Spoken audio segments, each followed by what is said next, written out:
clitoris runs along your pelvic floor muscles. Right. And so when your body kicks in with muscle memory through Kegel exercises or whatever, your body kicks in before you're having an orgasm and it goes, wait, hold on, I know how to do this through muscle memory and I know how to do it really strong. So let's just have this mind-blowing orgasm. Look into his eyes. They're the eyes of a man obsessed by sex. Eyes that mock our sacred institutions. Bedroom eyes, they call them in a bygone day. You're listening to Sex with Emily. I'm Dr. Emily, and I'm here to help you prioritize your pleasure and liberate the conversation around sex. All right, how well do you know the vulva, the vagina? Well, in this episode, I'm joined by 4 guests for V101. We're talking about how to take care of your vulva, the importance of strengthening your pelvic floor, WTF is up with menopause, and so much more. My first guest is OBGYN, author of the She-Ology book series and an expert in all things women's sexual health, Dr. Sherry Ross. She shares the importance of getting to know your or your partner's vulva and vagina, the relationship between insecurity and porn, solutions for painful sex, and of course, squirting. Next, we have MaryEllen Reider from Yarlap, who joins me to talk about the importance of the pelvic floor muscles. Did you know stronger pelvic floor muscles can make for stronger orgasms? It's true. Finally, the founder of Tabu, Natalie Waltz, and her mother, Ouhoud Dabbas, helped me demystify menopause and discuss how masturbation can help increase your libido. Intentions with Emily. For each episode, join me in setting an intention for the show. So when you're listening, what do you want to get out of this episode? How could it help you? My intention is to give you insights into aspects of female sexual health and the vagina and the vulva that often get overlooked. If you have an email you'd like to send me, go to sexwithemily.com/assemily. All you got to do is include your name, your gender identity, your location, your age, and how you listen to the show. All right, everyone, enjoy this special episode. Dr. Sherry Ross, aka Dr. Sherry, is an OBGYN, author of She-Ology, the definitive guide to women's intimate health, period, and She-Ology, the sequel. Let's continue the conversation. She's a health expert. She's been a passionate advocate for women's health for over 25 years. And she's received nearly every top doctor, super doctor, and patient's choice award in the United States. And you can find more about her at drsherry.com. Welcome to the show. I'm so excited to have you here. I feel like I can't believe our paths have not crossed because you really are part of this vagina revolution and you've been such an advocate for women, creating such powerful resources and products. So could you tell everyone about yourself before we get into all the questions? Sure. Well, first of all, just grateful to be on the show. So I'm just an OBGYN, private practice, Santa Monica for over 25 years. I love what I do. And I always say that my most important conversations are when a woman's legs are in stirrups, because that's when I get to hear all the good stuff. And a lot of my creations have really come from the need that I see is missing for women in sexual wellness. My books really came from those conversations. It was beyond our bodies, ourselves. I just thought, this is stuff I have to write down. So your books are fabulous. First off, She-Ology, the definitive guide to women's intimate health, period. And then She-Ology, the sequel. Let's continue the conversation. And I felt when I looked at them, like, finally, I have a resource now to send all the women in my life. Like, this is your present, no matter what age you are. I love that. And so I love that your book is all things V. It's like the healthy V, the hormonal V, the benched V, collapsed V, divorced V. Thank you. And we are just walking around. Women don't want to look at themselves. I mean, I was thinking, so many memories came back to me when I was in my 20s and 30s. I was living in San Francisco and I had a male gynecologist. The one question was like, are you having regular sex? Are you using protection? Like, how many partners do you have? And I always felt so grateful the years that I had one partner. And then there's some years I'm like 6, and I was like in my open stage. So I was like, all genders.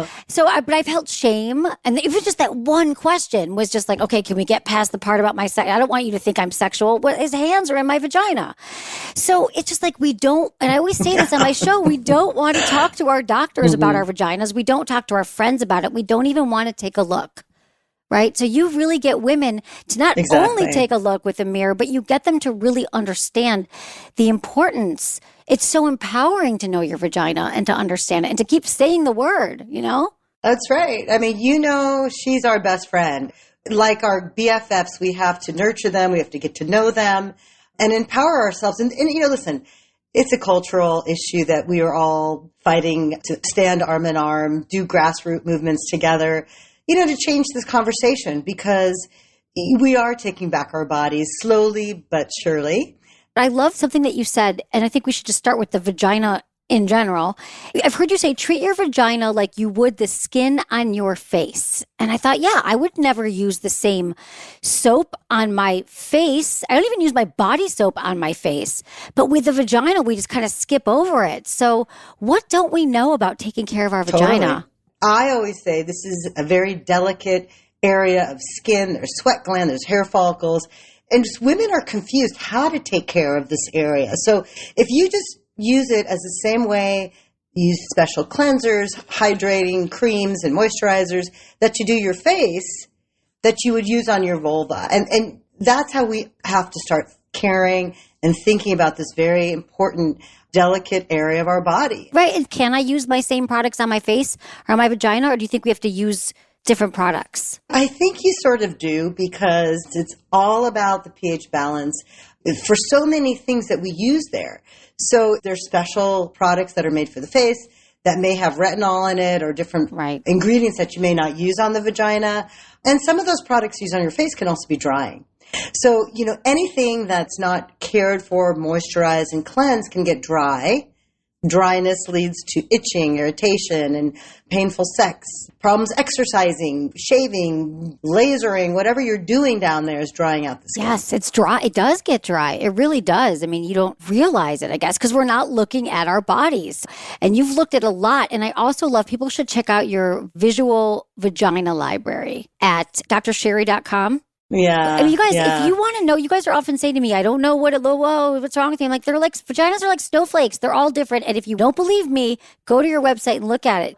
It's such a great resource to illustrate the different kinds of vaginas and vulvas that women have. The Visual Vaginal Library, VVL, I did it with my first book. And I wanted to be show and tell. I wanted women to be able to, to see what I was talking about. If you have a vaginal tear and you're having painful sex and you look at your vagina and you see a big tear, then you go to the VVL on my Dr. Sherry site, all of a sudden you're like, oh my God, I have that. Or an infection, or, how big are my lips? I'm wondering if you saw, with the ubiquity of porn, probably when the smartphones ended up in our pocket like 2005, did you see an increase in women asking about their labias and is there something wrong with my vagina? Am I not normal? Or has that been happening? Yes, the answer is unequivocally yes. I mean, everyone's, how do I get the perfect vagina? Or what I'm noticing is that the boyfriends are commenting. And in fact, the perfect V was my first chapter in the She-Ology book, because this was new, this whole conversation. And you do this so well in your book, She-Ology, and in all your materials that there's nothing to be shameful for. Your vagina's fine the way it is. Like the more confident we are with it, it's going to be fine. But it is that one partner that might shame you or say something, and then it's just gut wrenching. You're like, oh God, you just want to take it away. And I'll tell you, I mean, there are people who do, have a long labia. There are people that are out there, but for the most part, your vulva is beautiful and uneven. Just like our eyes, our breasts, anything in twos, right, Emily? Anything in twos. Yes, exactly. Everything is uneven. That is so true. Women, now what about squirting? See, I just want to ask you the questions that I get asked. Can every woman learn to squirt? It can be hard sometimes, but I think the G-spot and other spots in the vagina where these liquids are coming out under the, that little Skene's gland area, I think we all have the capability. I mean, they say up to 70% of women can squirt. Maybe it's not the one we've all seen of the half arc that goes about 10 feet, that porn. Exactly. That's not going to happen. Right. But, you get wet, and sometimes you get more wet than other times, and you're like, oh, I'm sitting in this new puddle on my bed. I mean, that is squirting as well, wouldn't you say? I think there's just different... it is squirting. We all get wet. It's just that we think it's going to be like this geyser, like you see in porn, like come and spread your vagina. And it's not, but do it for yourself because you want to learn, not because your partner's like, hey, can you do that cool thing that you're going to squirt all over the place? I don't want that. Have you found that in the work that you're doing, is there any universal thing that you found in all these years that is just this, like what women just really need to know? If you're like, this is what women, I want you to know this about your vagina. Well, I want them first and foremost to look at it. I will see women in their 40s and 50s who have never looked at their vagina. And they're almost embarrassed, but I'm always like, oh, let's just look together and I'll pull it out. But I mean, the clitoris, the road to success. I mean, you have to know where it is. What's your anatomy? I think it's so important to know. And then I really think it's important to know how to care for your vagina, how to clean it. And vagina, meaning vulva and vagina, I think this is what's also been a problem for us is, it used to be vagina meant everything. Right. So let's talk about caring for the vagina. Yeah. What is the best? Because I actually have your incredible, this moisturizer. Let's care for it. What do we do? What should we do? And Yeah. I mean, listen, the vulva, yes, you need to clean that area and all the little crevices and under the clitoral hood and the opening of the vagina. You need to clean it because of all the bacteria that's nearby from the rectum and the urine and just sweating and the hair follicles. So you need to clean that area. And then what I love, and I used to tell women all the time, extra virgin coconut oil, soak in a bath because it is the greatest hydrator around. So I get a lot of questions from listeners, and I would love to, if you could help me answer some of them here. This is from Grace, 37 in Kentucky. Dear Dr. Emily, I was wondering if you could speak on perimenopause. I think I may be going through it, but when I've spoken with my gynecologist about it, my last 2 annual exams, she's been dismissive, saying, you're kind of young for that. I realize I'm young for it, but my mother went through early menopause at 40, and I'm approaching 40 myself. I have symptoms like hair loss, anxiety, mood swings, heavier than normal periods. I used to feel cold all the time. Now I'm hot. I have occasional hot flashes and night sweats and occasional vaginal dryness. My monthly menstrual migraines seem to have gotten better. Should I have blood work done? Is there some kind of way to know if I'm starting perimenopause? I've read mixed articles saying hormones are changing so much during menopause that testing isn't accurate. Should I assume I am? I think knowing would help with my anxiety. Thanks for sharing your thoughts on the subject. And I just want to say that and this came in last night, really. What should we tell Grace here? Yeah. First of all, my heart goes out to you. You are not alone. And perimenopause, so it's usually your 10 years before menopause. Now, if the average age of menopause is 51, usually your 40s. But, listen, it definitely can be happening in someone in their late 30s. And you're describing exactly what perimenopause is. All the symptoms, hot flashes, night sweats, insomnia, depression, anxiety, heart palpitations, panic attacks, hair loss. And you're probably having regular periods. And your FSH and estradiol, which are the hormones, hopefully she's checking. And if she hasn't, your doctor should. And they're probably going to be normal. No big surprise. But that is perimenopause. And I think that, we are not treating our perimenopause patients correctly because there are remedies that you can use. And it doesn't have to be HRT, hormone replacement therapy, or the pill.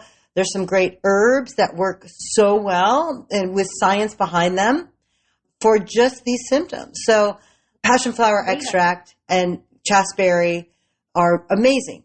Alone, you can do each of those alone to treat a lot of these symptoms. And there was our Menopause Society meetings had a poster, like a science poster, looking at passion flower extract, recommending it to our breast cancer patients who can't take estrogen. But it's a really great way of treating a lot of these symptoms because we know the eye of the storm is coming. Yeah, giving you back the estrogen, because that's what we're talking about, is that as you start to lose estrogen, the lining of the vagina walls become thinner, less lubrication, all those things. So if you can take hormones in a healthy way, like, why not? It's 10 years. We're talking 10 years perimenopause. And then menopause is when you don't get a period for a year. But we're talking 10 years, women, at least 10, right? Or it can be give or take. But perimenopause is it? And again, if you are taking care of your vulva and vagina and you're hydrating it, I will say this, I'm a very big fan of hyaluronic acid. And we do use it for the vagina inside and outside in our Urgia Intimates. has it in the formulation because it is so good for hydrating the cells. And menopause is so hard and drying, and it begins in perimenopause. There are hyaluronic acid that you can use inside instead of estrogen. They've done great studies, Emily, looking at estrogen and hyaluronic acid just inside for, vulva or vaginal atrophy, dryness and thinning of the tissue. And hyaluronic acid did great. I mean, it had the same benefits. Thank you for this. This is good information. Don't you have wearable dilators that you've created? I do. It's amazing. I was like, oh, you make wearable dilators like that women can just wear around and do the dishes? I've talked a lot about women going to pelvic floor therapists, but once they get treated, they could just wear it on their own. Like, talk about the process of wearing a dilator. I am a huge advocate of sexual wellness. And, what I was seeing was, we weren't offering enough conversation and knowledge, but we weren't offering enough solutions. And the traditional dilators were these long dilators that you'd have to lie on the bed, for 20 to 30 minutes, 2 or 3 times a week. And, a patient said to me, she's like, if I'm laying down, I'm either sleeping or I'm dead. So, there was a time factor. And so I said, we need to make them so you can wear them, because at least if I'm sitting in a chair or I'm working out or cooking dinner or, even reading a bedtime story to my child, you're stretching the entrance, which is where a lot of women have discomfort. And it's not just about the lube. Yeah, I love your dilators. I was so excited they exist. I was thinking, it's like, if you were my gynecologist, I would be excited to go, Dr. Sherry, but we think about it. We think, oh God, the gynecologist is like going to the dentist and I just got to get in and get out. But I want to encourage everyone listening who has a vagina and a vulva to be like, I get to go spend an hour with my power source, with somebody who is an expert in this area. I'm excited to go to the gynecologist. I get to ask these questions, so it helps my sexual health and my wellness. I want us to be like, yay, I get to take charge, So let's take responsibility for our own pleasure here and our own vaginas. Let's talk about more of the causes of vaginal pain, because I get asked this every day, and it feels like it's even more so lately. So what are the causes of pain that we don't really realize? It's a very long list of potential reasons. I think, the most common that I find is vaginal dryness. Women aren't getting adequately lubricated, not enough foreplay, because we know how that works. It takes a woman, 13 to 20 minutes to have an orgasm, and for a guy, 3 to 5. And, there's not enough of the warm-up, and women need the warm-up. So that tends to be the most common reason. And of course, we look to using lube and making sure and communicating with your partner, that you might need to be more revved up. But also, if you are stressed or you drink a lot of alcohol or tobacco, you're smoking cigarettes or using antihistamines or birth control or antidepressants, that can also affect your ability to naturally lubricate. I think infrequent intercourse is another one that we just don't talk about. Well, how do you define infrequent? Well, that's a great question. If the average is once a week, let's say, but, infrequent is once a month is infrequent in my mind, but I'm talking more if you're in between relationships and, if it's birthday and anniversary sex, that's infrequent too. But this is where dilators to me are so important, because I had a patient and she was in her, late 40s, and she said, I haven't seen my husband in 2 months. He's been working out of town, and I know I'm going to have painful sex. And she said, what can I do about it? And I said, well, let me show you how to use these dilators. But what's nice about it is they come in smaller sizes and they're just not so intimidating. So you can definitely use them twice, 3 times a week. You leave them in for, half hour. And she called me. She's like, oh, my God, I'm having the best sex ever. And she said, I don't have pain. We didn't have to go through that. I didn't get a bladder infection. So when I hear those stories, it makes me really happy. Yeah. Can we explain just define what a dilator is in case people don't know? Because I got all excited about your dilators, but we didn't even explain what they are. So dilators are to stretch out the entrance, the opening of the vagina, to make anything that you put in there later not uncomfortable. And it could also be tampons or a penis or a finger or whatever it is. It can and also get you in, if you're someone who's not having frequent sex I just love the idea of wearing it for, how long do you suggest people wear it for? So you can wear it for 30 minutes. You can wear it for 5 minutes. What about people who have repeated UTIs or yeast infections? They always want to know, like, why me? Why? Is it just your pH? Is it something new? Assuming it's with the same partner and you're having regular penetration or regular contact, because even if you have a steady relationship, but you're having penetration sex once a month, you're more apt to get a UTI. So it's really taking a deeper dive into knowing the why. Recurrent yeast infection, recurrent Gardnerella bacterial infection are common women in the 40 to 50s, especially. And I'm convinced it's due to the hormonal changes that affect the pH balance. But there are like boric acid capsules that you can use to neutralize and keep the vagina acidic, because that's what you want. Or there are some really great products that are preventative for UTIs that have D-mannose in them that sort of prevent the bacteria from, sort of latching onto the bladder. So there are things that can be done. It's not just throwing antibiotics your way. There are things you can do. Okay. Well, thank you for all the work that you're doing. I have to ask you now, Dr. Sherry, the 5 quickie questions that we ask all of our guests. Okay, ready? What's your biggest turn on? Passionate kissing while listening to our favorite playlist in the background. Oh, okay. Biggest turn off? Oh, not showering regularly. What makes good sex? Just love. Love. Something you would tell your younger self about sex and relationships. Get that mirror out. Know your body. Learn to masturbate before you have any sexual experience. Know yourself. Number 1 thing you wish everyone knew about sex. How great it is when you take control of it. Yes. Dr. Sherry, thank you so much for being here. Where can people find you? Instagram, Dr. Sherry R. You can find me, EllenTube Lady Parts, and also my website, drsherry.com. And I would love to continue our conversation, Emily. Definitely, Dr. Sherry. We're going to put all of your information in the show notes. And thank you, Dr. Sherry, for being here. Thank you for having me, Emily. I'm going to take a quick break. Thank you for supporting our sponsor. Stick around. I'm talking to MaryEllen Reider from Yarlap about how to maintain a strong pelvic floor.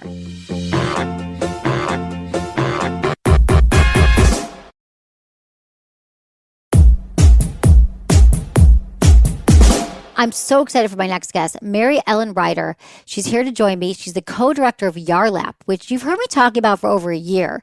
It's a wellness device to treat urinary incontinence and improve sexual performance through your muscle control. A Yarlap is an FDA-cleared device. You simply insert it like a tampon, and Yarlap does Kegels for you safely and effectively. Find more at yarlap.com, YARLAP. I love your story, MaryEllen. Welcome to the show, and thank you for making such an incredible product that so many women, vulva owners need. And I just thought it was the time to have you on because we get so many emails from people too saying, what was that thing you talked about? And then also, what do I do when I sneeze and pee and urinary incontinence and the whole thing? And then when I got to hear your actual story, I was like, we just got to bring you on the show. So thank you for what the work that you've done, really, for women. But tell me, please, just like, how'd you get interested in pelvic floor health? My dad is a medical device engineer, and he designed this device, and I was working for Women International as an intern. And I saw that when women as a society are happier, society itself is happier. It's kind of the root. And I didn't know a lot about incontinence or the pelvic floor at all, and realized that my closest friends had it too. And in their 20s. Yeah. And nobody wanted to talk about it, and nobody wanted to call it by its name. They were like, I laugh a little bit and then I pee, but it's totally normal. It's fine. And I was like, no, it's not. It's not normal. So first, let's just kind of explain and break down what we're talking about with urinary incontinence. Like, so let's just explain kind of what goes on. Imagine a hammock. It's a bunch of muscles that zigzag like a hammock across your pubic bone to the back of your spine, and it holds everything together into its natural position, right? Your bladder, your uterus, your visceral organs, all into its natural position. It's the foundation. And these muscles over time or through repetitive motion like running or jumping, childbirth, pregnancy, weight, hormones, so many things, the list goes on, can weaken them. Or if we never engage them properly, they atrophy, they weaken from lack of use. And these muscles then start to sag. So your hammock starts to sag and everything falls and shifts from its natural position. And you have these things where you have instances of laughing, coughing, sneezing, jumping, and you pee a little bit. Or you have a random urge to pee and you involuntarily pee, right? It's kind of like a hug, a really tight hug on your bladder, and you can't control it. Right. And that all comes from your pelvic floor muscles losing that tone. And the interesting thing is women of all ages. So you always hear, we often hear like after childbirth, obviously your pelvic floor is disrupted. You have a human come out of your vagina. There's going to be some stuff. But also just even without childbirth and women, you said even in their 20s. So how would you explain that? There's a big misconception where people are like, well, I run and I'm very active, but I don't think that my pelvic floor is weak, but I do pee a little bit. And that's all correlated. It's all interrelated. Just because you run or you do squats or you do yoga doesn't mean that you are engaging your pelvic floor. Exactly. And so there's just different ways to exercise the body. And I think we often neglect the pelvic floor. And it's extremely important to make sure that those muscles are engaged and properly toned. Kegels are great and should still do them, but this like does them for you. Yeah. So doesn't matter if you're male or female. We're basically all told to do Kegel exercises. And then we're told because of that, we have these benefits, right? So we have point A and point B, but we don't really know how to get there. And we go online and we try to read these instructions and they don't make sense, or we end up using the wrong muscles, right? And so the Yarlap, what it does is it just does everything for you. It takes that guesswork of, am I doing the right muscle group? Am I doing it correctly? Am I doing it for the right amount of time? All those questions are taken care of for you. And all you have to do is just sit there or lie down or walk around once a day, 3 to 5 days a week. The Yarlap's got you completely set. It just sends that signal directly to your pelvic floor muscles to engage. And it feels like a firm handshake in the vagina. I mean, everybody has a different sensation, but that's the most common one. I went away for a week and this was great for me because it got me in the habit, but I took a little self-vacation away and I packed my Yarlap. For me, I felt a difference after doing it for about 10 days. It was like a week I was doing it and I felt that they were stronger. I didn't have any of the sneezing and peeing. And here's the best part is that when you're strengthening your pelvic floor, those happen to be the muscles that are responsible for orgasm.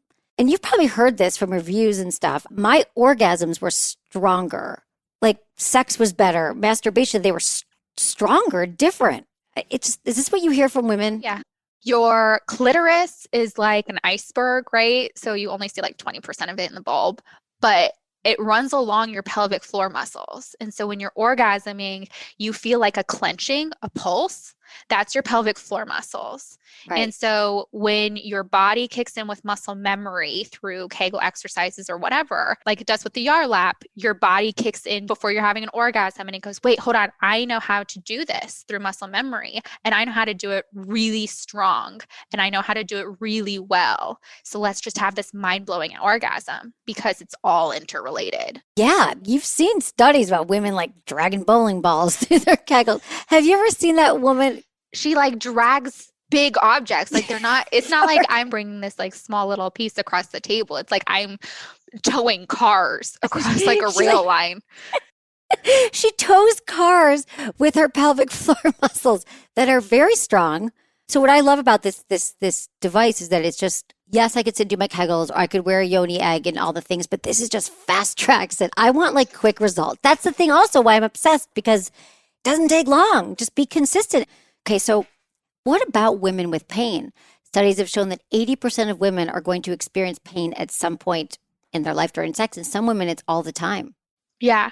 If you do experience pain during sex, talk to somebody, whether it's a sex therapist, your doctor, your general practitioner, to see if your pelvic floor muscles are tight, right? And they need to learn how to relax. So a lot of people think that Kegel exercises are a one size fits all miracle exercise.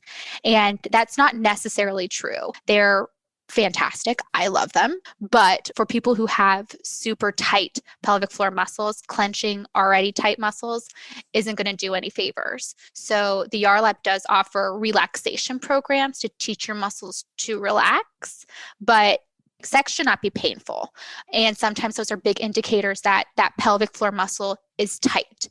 And you should probably talk to somebody to see if pelvic floor relaxation exercises is the more accurate path for you, because I think that that's really important. I think that it's often neglected where we're like, okay, we have to clench them. They have to be tight. But what about people who have it and it's already tight? What do they do? Clench. Right, exactly. Yeah. Also, I always say you could also find a pelvic floor physical therapist. Yes. Yep. That's a game changer. When I first learned about that profession, we've done a lot of great podcasts with Heather Jeffcoat, who is a pelvic floor physical therapist. You can look for those, but we talk about that.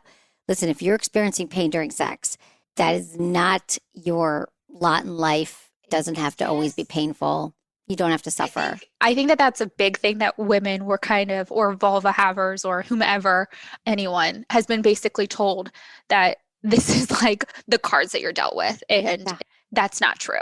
That is not true. And the Yarlap, we do actually work very heavily with pelvic floor therapists because we're all in this together, right? We're all trying to figure these muscles out. And we do strongly encourage people, like if you do have pain or there is something up, like you just feel something's different or weird, definitely talk to a pelvic floor therapist. If you have that luxury, absolutely. Oh, you are a dream, MaryEllen. Thank you so much for the work that you do and your family and your dad. People will love this. Try it out. This is going to make a lot of vulvas happy and healthy. I think so too. So thank you. Thank you for being here, MaryEllen. Where can people find you? Or you can find us at yarlap.com, YARLAP.com. You can shoot us an email or a chat or whatever. And also on our Instagram at Yarlap, YARLAP_OTC. Okay. MaryEllen, I'm going to ask you the 5 quickie questions we ask all of our guests. Okay. What's your biggest turn on? Biggest turn on is the back of my neck. I don't think that a lot of people really give that area a lot of love, but I think it's really important. I think so too. Biggest turn off? This is going to sound terrible because I think communication is extremely important, but like a lot of talking. I don't want to hear like your agenda or about your day. I know that sounds terrible, but like I'm here for pleasure and like communication is great, but I don't need to know about like your workload and all this other stuff. Are they like, oh, I got to get back to that email. I just got an alert. I got to send my boss that PDF. And they're like just like reiterating what they were doing the entire day. I'm like, wait, what are we doing? That is not foreplay. Okay, what makes good sex? Your pelvic floor muscles. Something you would tell your younger self about sex and relationships. Sex doesn't necessarily mean love, and that it's okay to use plenty of lubrication. Like it's okay. Lube it up. No shame in the lube game. Yeah. What's the number one thing you wish everyone knew about sex? That your pelvic floor muscles are incredibly important to the whole thing. I think a lot of people compartmentalize them, where it's like there's intimacy, health, and then there's sex. And in reality, they're all intertwined. There is no hard line separating the two. All right. Well, thank you so much, MaryEllen, for being here. Thank you so much for having me. This was so fun. When we come back, I'm talking to Natalie Waltz and Ouhoud Dabbas from Tabu, all about opening up the conversation about female sexual health and self-care.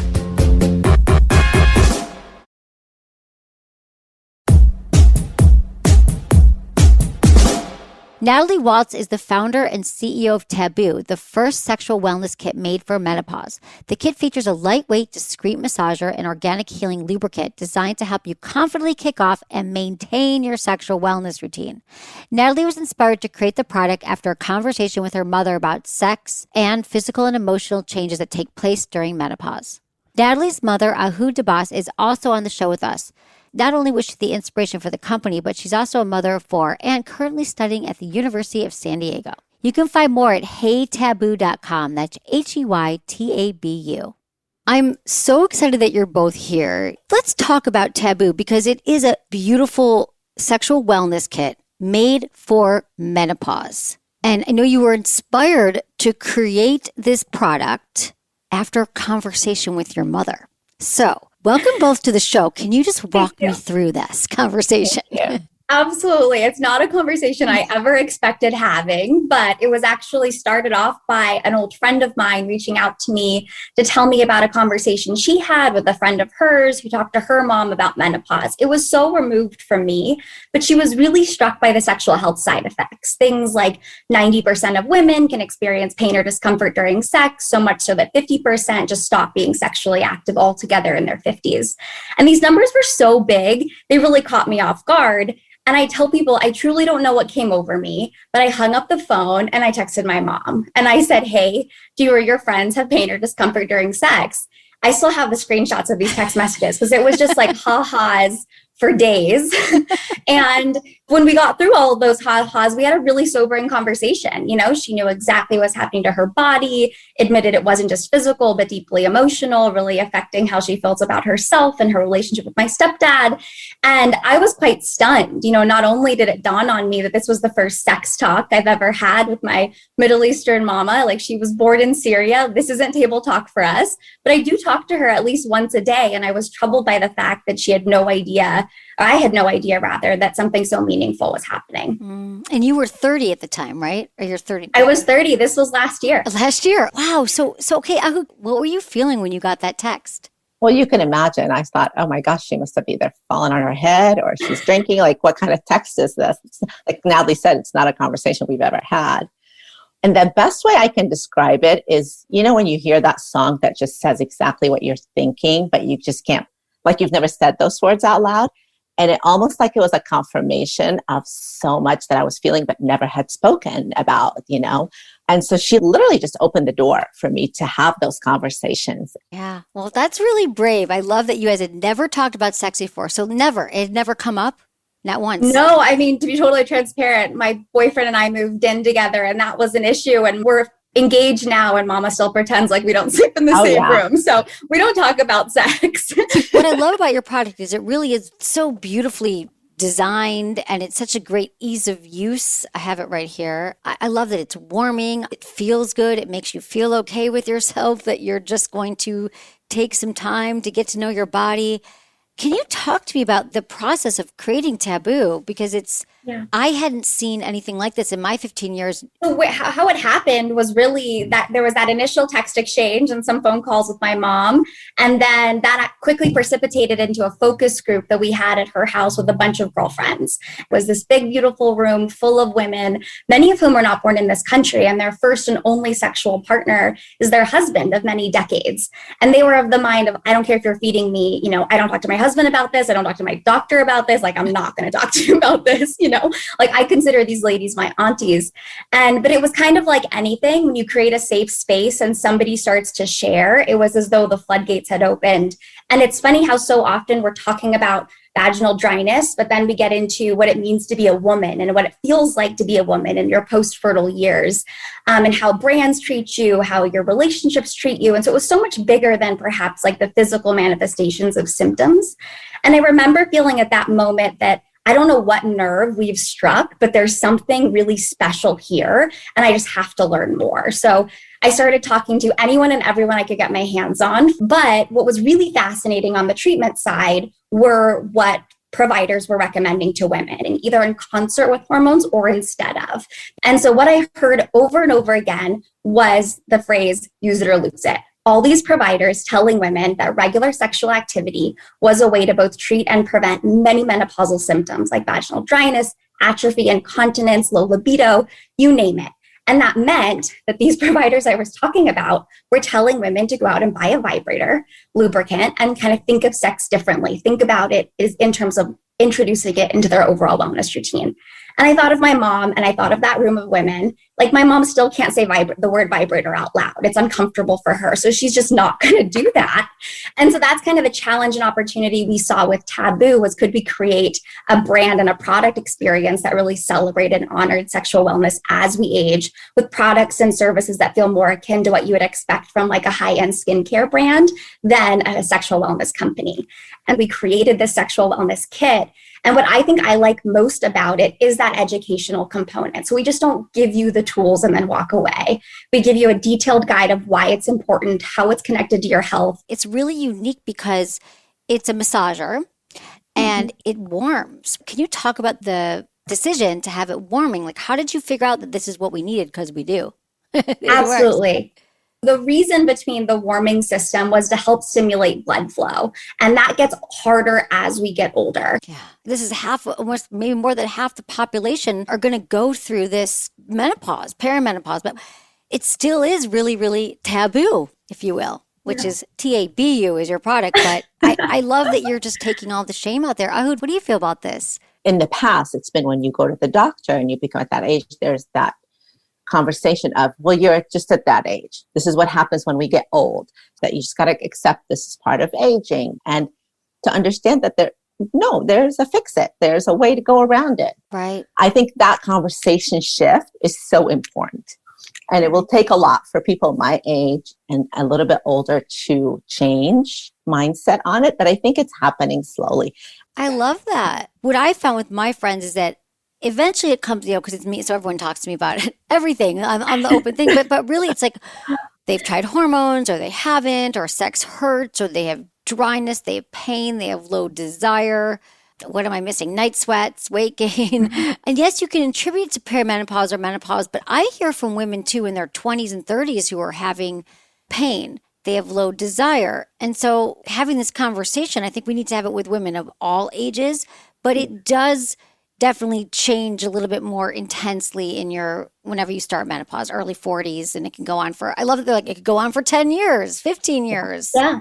And I think for me also, because you feel something's wrong with you, right? Like you're not performing the way you used to, but you love your spouse, you're into it, but your body's not reacting the way it used to. So you feel like there's something wrong with you. And if you don't have the knowledge of why physiologically this is happening to you, your mind can go elsewhere. You could be like, oh, what's wrong with me? Am I having different feelings? And that can be frustrating for your partner also. So understanding that it is not something wrong with you mentally, it is something wrong with your body. It's just changing and you need to just adjust to it, is also, I think, is like a relationship savior. I also think that you bring up a great point in this idea of low libido. And I think that this is something I've learned, in the past couple of years, is that our libido is in a constant state of change throughout our lives. Just because we experience a dip in libido at some point in our lives doesn't mean that can't go back up again. And I think I'm discouraged by,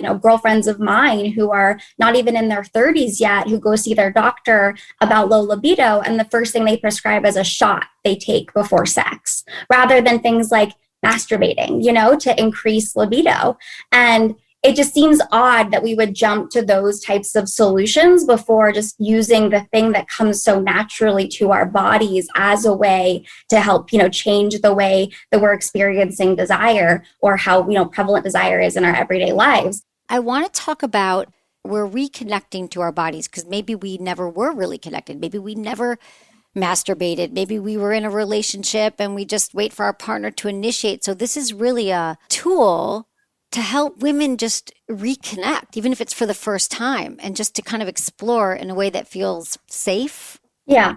And also honoring the fact that it does feel good, and that it's okay for it to feel good, and that there's power and pleasure, right, as well. But staying away from goal-oriented thinking, in that every time I use this thing, I must orgasm or something has to happen. It's like the practice alone is very therapeutic. And the more you do it, the more your body is going to react. And so we recommend women, introducing this into their routine, use Tabu 2 to 3 times a week. And they just set aside that time, and this is their time. And, hopefully over time, you continue to do it for yourself. Perhaps you introduce your partner sometimes, but it's not necessary. But really just being really intentional about that space and that time for yourself, I think, is really powerful. It's true. It gets into a routine. The other thing we're talking about is desire too, because desire is something that changes throughout your lifetime. Maybe you're on certain medications or the pill or after childbirth. And again, I hear from women all ages who just aren't really in the mood anymore. And that's something that maybe it takes a little bit more effort to get yourself turned on and aroused, but that's okay. You'll get there too. So we're just relying on our mind, like we respond to something to get us turned on. We don't just get head over the head with, oh, I can't wait to have sex with my partner right now. We need to keep sex top of mind, continue to touch ourselves, continue to feed ourselves with things that make us feel sexy. And so I think that we can't be afraid of doing a little bit more or a little bit extra. And this can start at any age. I think the more you make it a habit of being connected with yourself, the more likely you're going to carry that through your lifetime. I totally agree. You guys want to help me answer a question as well? Yeah, absolutely. Okay, well, I thought this would be, especially as all the research you guys have done, this would be a great one to answer. I thought this was so interesting. This is from Trish, 47 in Illinois. And she says, Dr. Emily, when people talk about painful sex during menopause or perimenopause, what does that feel like? Is that stinging, burning pain from micro tears in the vulva, skin, vagina entrance because the skin gets thinner? Is it more like cramping? Is it only pain during intercourse? No one describes the pain. No one talks about this. I don't really have anyone in my life I can ask these things to. What is the pain? And I thought this would be a great one to talk about because I know you've talked to so many women, Natalie. Same with you, Ouhoud. You've talked to your friends. So I want to say yes, Trish, all of those things. I was going to say, Trish, yes. all the above is what I've heard. Burning, itching, bleeding. We have a lot of women that report that even if, they try to use any type of tool, they bleed right away. And that's just because their vaginal walls are really thin and they're tearing. And a lot of these women that I've spoken to experience this when they're walking around. It doesn't have to be just when they're, in the act or trying to, have intercourse. It can be when they're just walking down the street because their parts are just so sensitive right now. And I think that can be a combination of things and it can be extremely painful. I've had women explain that, trying to have intercourse feels like knives going into, your vagina, which is not pleasant to even kind of think about. But over time, if you continue to work at that and treat it as a muscle, you can see that start to change. Absolutely. There's just a lot more treatments. There was nothing like Tabu before. So I just want to say that everyone be patient. We've got a lot of solutions on our site. Everyone should check out your site. It is Hey Tabu, Tabu. Mm-hmm. I love this. You have such a beautiful product. It's so light and easy to use and easy to manage and easy to stick with it. It's just such a beautiful routine. And thank you for being here. Thank you so much, Emily. This is such a pleasure. And you are absolutely wonderful. Well, thank you so much for having us and opening up this forum to just kind of share with you. Yeah, it's such a pleasure. Thank you for being here. Thank you. Thanks so much, Emily. That's it for today's episode. See you on Tuesday. Thanks for listening to Sex with Emily. Be sure to like, subscribe, and give us a review wherever you listen to podcasts, and share this with a friend or a partner. Believe me, if you got something out of this episode, they will too. Find me at Instagram, YouTube, Facebook, and Twitter. It's all at Sex with Emily. If you'd like to ask me a question about sex or dating, relationships, email me feedback@sexwithemily.com or sexwithemily.com/askemily. And check out my website. We have so many great articles diving deep into topics like how do I have multiple orgasms? How do I last longer in bed? How do I stop thinking about my ex? What sex toy should I try? And so much more. Sign up for weekly emails. I've been told I give really good emails. I do. Was it good for you? Email me feedback@sexwithemily.com.